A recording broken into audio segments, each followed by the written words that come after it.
কেল্লা নিজামত অঞ্চলের দক্ষিণ প্রবেশদ্বার দিয়ে এবার কেল্লা নিজামত অঞ্চলের একটু কাছেই বেরিয়ে গেলে স্বাধীনতার পূর্ববর্তী ও তার পরবর্তী সময়ে 1906 থেকে 1959 পর্যন্ত মুর্শিদাবাদের নবাব ওয়াসিফ আলী মির্জা খান, যাকে আমরা মির্জাফর বলে জানি, বসবাসের জন্য হাজারদুয়ারির খুব কাছে নির্মাণ করেন এই প্রাসাদ। নাম রাখেন ওয়াসিফ মঞ্জিল। বর্তমানে এই প্যালেস মিউজিয়ামে রূপান্তরিত হয়েছে। নবাব আমলের ব্যবহৃত সামগ্রী রয়েছে এখানে।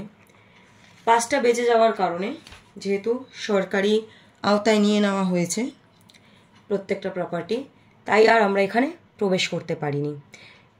ভেতরে ঢোকার জন্য 5টার আগে টিকিট করে নিতে হবে। বলে রাখি, এই পরিবারের ব্যক্তিরা এখনও, মানে এই পুরুষেরা, এই যুগের পুরুষেরা এখনও এখানে বসবাস করেন এবং আমরা তাদের উপস্থিতিও লক্ষ্য করি ওখানে।